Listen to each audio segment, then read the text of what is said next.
Elizabeth, please share with us what are some of the common mistakes that SMEs make when they are coming to ask for financing at the bank? Thank you very much, Emily. Thank you for the introduction. It's always quite daunting to hear all the accolades in the room, but I think we're in good company as it is, and really a pleasure and honor to be with the panelists in the room. To just try and explain, some of the things that we see SMEs, struggling with as they come into the bank.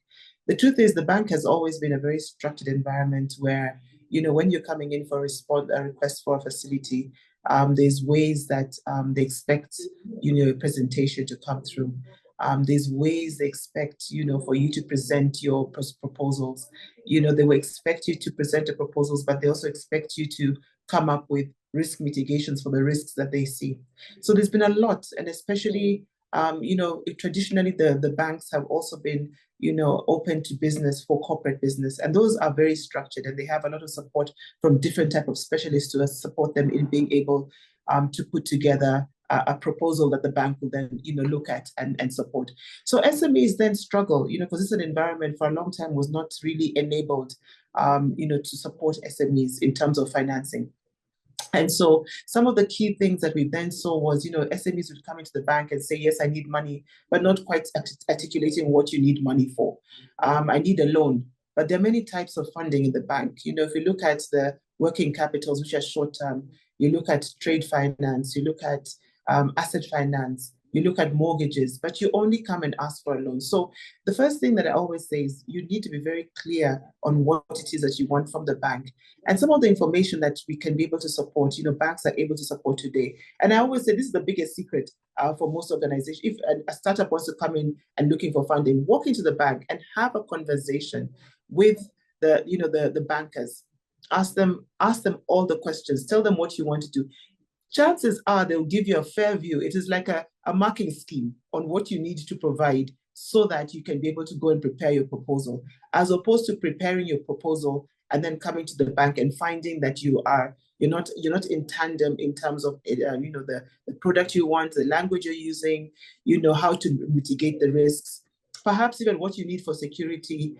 And that's another big issue, because a lot of security, SMEs do not have security to be able to support their facilities. So it is important that, first and foremost, find out, get the information, have conversations with different, organizations. Today, we're very lucky as SMEs, and I say this openly because a lot of organizations are taking entrepreneurs through training. Whether it's online, whether it is physical. There's a lot of training from different associations, Kenya Chamber of Commerce, National Chamber of Commerce and Industry, Kenya Association of Manufacturers, KEPSA. There's a lot of information out there. The question is how are you able to plug in to get the information to enable you then come into the organization or to the banks to start having those conversations.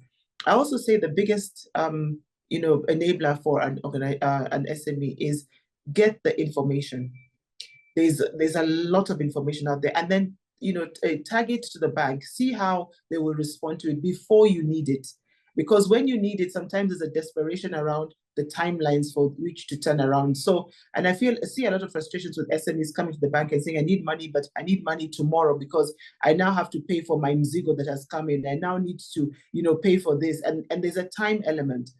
I would say the bigger and a struggle is just making sure that you prepare in advance for funding. It might not always be the solution, but I think it's important to prepare in advance for that. So typically, issues are around your books, making sure that they're prepared, making sure you have your cash flows, making sure you have a view of how you use your money in and out of the account, whether it's M-Pesa, whether it is your cooperative statements, whether it is your bank statements. Just have a view of how your money goes in and out.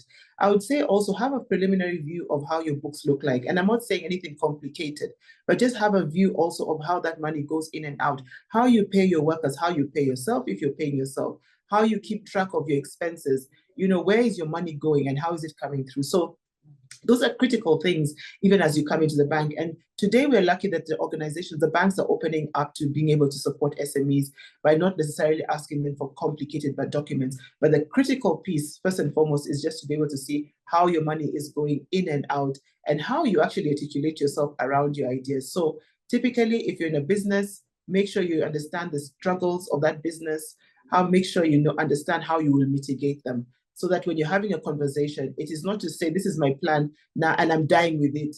If there's something wrong with it, if the environment, like you see, is a very volatile one, how do you then mitigate those risks and be able to support it? Because by and large, as you know, banks are holding funds on behalf of shareholders. So we need to always be careful about how we lend money out. I would say those are some of the things that, SMEs struggle with, amongst other things, because SMEs, if you're a woman, you struggle with even more issues because there's a bias around that. SMEs, if you're young, again, there's a bias against it. So there are very many issues, but I think those are some of the core issues that we see from where we sit in the bank. Thanks.